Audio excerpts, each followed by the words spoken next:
Well, ladies and gentlemen, it is a good day today because we're going to be attaching an HDMI port to a retro system that has never had an HDMI port before, and it'll give us a look at the best possible video that system can produce. And that system today is the Wii. I've done this for many systems in the past: the Dreamcast, Nintendo 64, the original PlayStation, the Xbox. I'm basically on a crusade right now to put an HDMI port on all these older systems just to make it easier to play now, since basically all the TVs that are sold currently just have HDMI ports. You don't see AV or component ports at all anymore. And there was an interesting kit that released. In fact, it's probably the most affordable kit that I've bought for one of these projects, and we're going to go over that here today and see what kind of results we can get from that system from 2006. Guys, if you enjoy these videos, make sure you hit that like button. It helps out a ton. If new here to the SpawnWave channel, make sure you subscribe down below. And we're going to start today with this video sponsor. Today's video is sponsored by Factor. Factor is a great way to meet your nutritional goals while saving time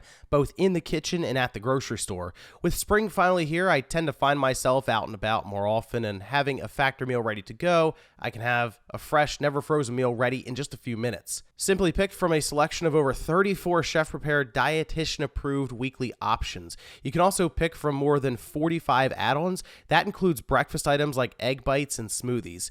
If you're looking for more calorie-conscious meals for the spring, try some options from the Calorie Smart meals, with each meal around 550 calories or less. Factor is cheaper than takeout, faster to make, and the best part is there's no cleanup. Also, you can save trips to the grocery store, and based on food prices today, that's a big plus. Head to factor75.com or click the link below and use code SpawnWave50 to get 50% off your first Factor box. That's factor75.com, or use the link below and use code SpawnWave50 to get 50% off your first Factor box. Thanks again to Factor for sponsoring today's video. So first things first, let's talk about the kit that I'm installing here. That's AVE HDMI. And I saw this really start to go around on Twitter, and then they got closer and closer to their launch date. And I decided, you know what, I'll just jump into the queue and see if I can get one.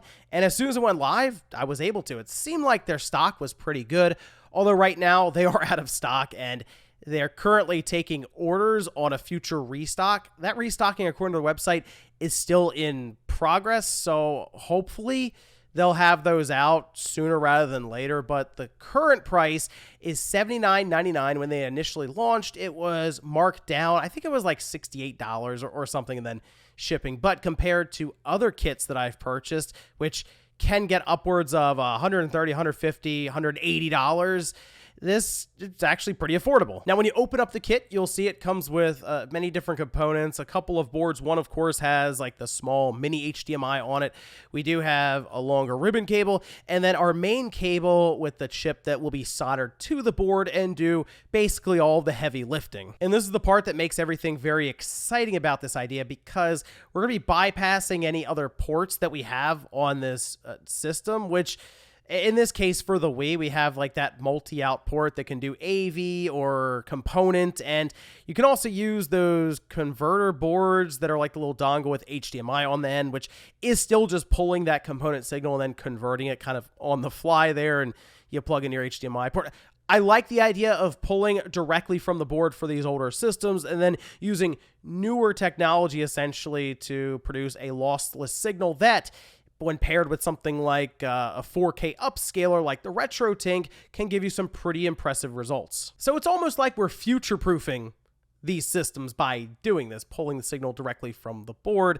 And I don't have a RetroTink yet, but it is nice to know that when I am able to get the 4K RetroTink upscaler, that I will have many systems ready to go with a clean signal that that device can take advantage of. So we have our AVE HDMI kit, and now I need my victim, or I get beneficiary we'll go with. And in this case, I still like to get systems that are kind of left behind on eBay, and one, try to fix them, and then two, give them a new lease on life. In this case, give it an HDMI port. The system I found on eBay, according to the description, is not reading discs.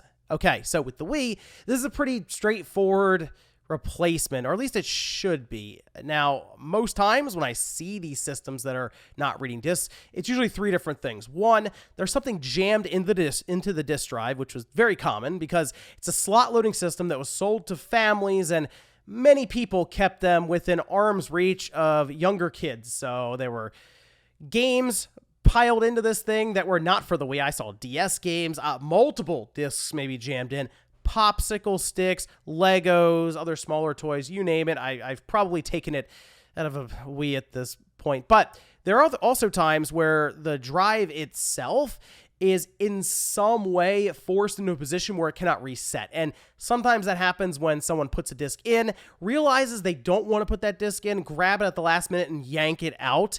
And that may cause a gear to jump over another gear, and then it's completely stuck, closed. And then the other one is that the laser just doesn't want to read.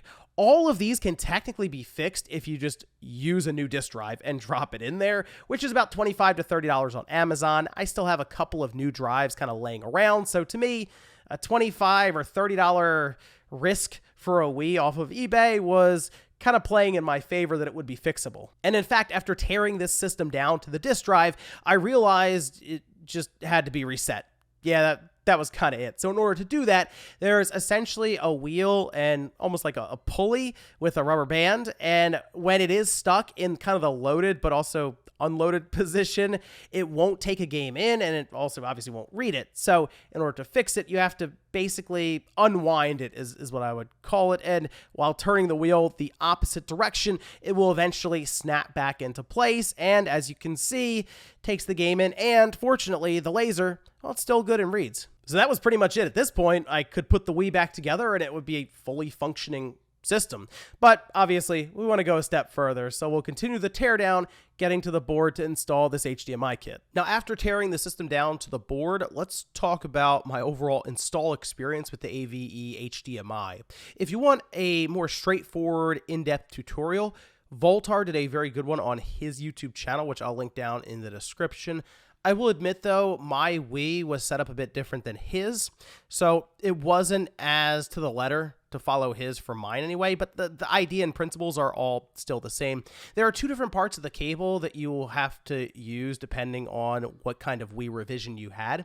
Mine appears to be a launch Wii from my understanding, so maybe that's why I had to use the other end of the cable as opposed to what Voltar did, but essentially we have to locate vias that are on the board and line up our ribbon cable to connect them. And what this will do is allow us to pull video signals directly from the system and just completely bypass any ports we would sort of be stuck with if we just went the route of plugging in a converter box to the back of the Wii. And it will allow us to get the best possible lossless signal that we can from this system. But as you can see, these points are very, very small. So what I ended up doing to give you a better look at what's going on is I sort of stopped and took pictures with a USB scope that I have. It's nice to have these around, by the way, if you plan to do some of these projects, just in general, because it'll give you a very close-up look on a screen next to you. So I do recommend these. I mean, they're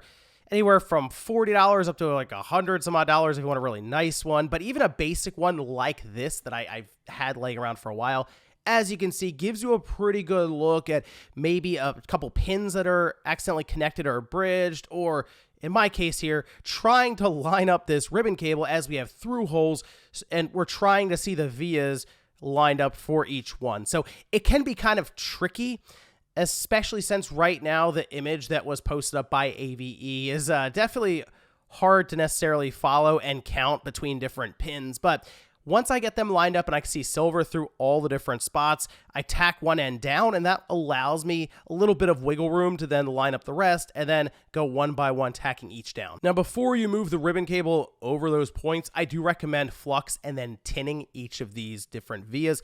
That way you have a much more solid connection. Anyway, it was kind of a fight at times to line this up just right, especially since the pins are so small. But after I got everything good enough, I'll say, and I went through tacking them down, it was a pretty straightforward process. And I would put this install probably easier than what I've done with the Nintendo 64 or the Dreamcast, but still maybe a little harder than something like the PlayStation 1. Now, after soldering those vias with that cable, you do still have to run wire to different points on the board to do things like give this board power.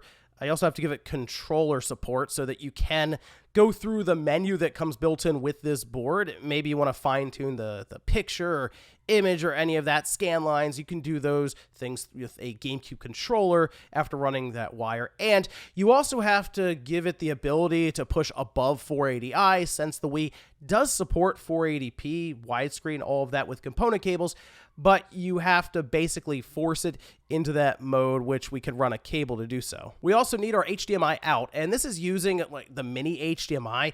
I do still prefer a full HDMI port, but I understand when it comes to space constraints and working within really the form factor we have with the Wii, it's probably easier to go this route, and it's just not as common as a port and cable, since most of us probably have full-size cables laying around, but it's still pretty straightforward to attach this using solder. Just a bit of a lineup there to make sure everything's good. And you do have to file down some of the case, which I opted to get a third-party case. I thought I'd go with kind of the smoked gray clear, like the Ghost case. I just thought it'd be different. I mean, this is going to be a heavily modified Wii at this point, as many people know.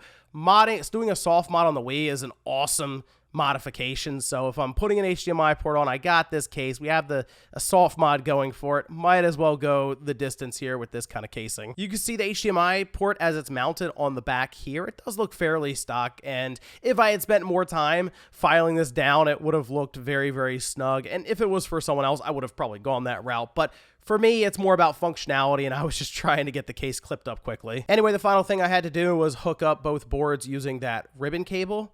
And a couple of bends later, I was able to connect it fine. And because it is clear and see-through on one side, you can see the entire installation even when it's all closed up, which is kind of a nice touch there. But otherwise, put it all back together and we could test it. And the results are pretty impressive. Now, it's still coming from a Wii, which when it first released was targeting 480i, and 480p, of course, was possible using component cables that you would buy separately, but the entire system out of the gate was based around essentially CRT televisions. So being able to pull this kind of video signal from the system through HDMI, to me, is fairly impressive, and the signal itself is extremely clean. But the thing that really impressed me looking at this, comparing even to what the Wii can do through component or what the Wii U can do, is kind of like, I guess, the color vibrance.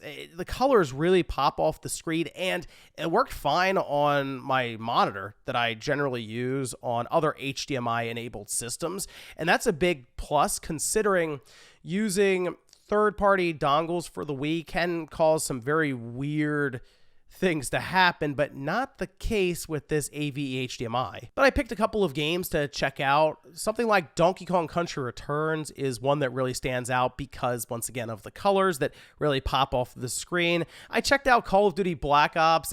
The Call of Duty run on the Wii, I guess at the time, was pretty impressive for what they were able to get out of the system, and the pointer controls are pretty cool, but visually speaking, you could tell it's on the Wii. Still an interesting experience there. Kirby's Epic Yarn, another really good one. These are the games on the Wii that have aged really, really well because of that art style. I just think it fits in with something like this, where it's really focused on the colors, which brings me to Super Mario Galaxy 2, which is an absolute showcase for this mod. In fact, Super Mario Galaxy 2 is a game that I think I'm going to go to immediately whenever I get a RetroTink 4K that I can pair with this mod. Having that lossless video signal just being pushed out using this board, bypassing all the things that can kind of trip it up through the Wii's own output, should yield some really impressive results. I mean, Mario Galaxy 2 punched well above its weight on the Wii as it is, and is a fantastic game that I would like to see brought up to current times, because I think it would do really well if it was fully redone by Nintendo, even just upscaled and all of this, as we've seen what that looks like in Dolphin. But here it looks absolutely incredible. Now, I understand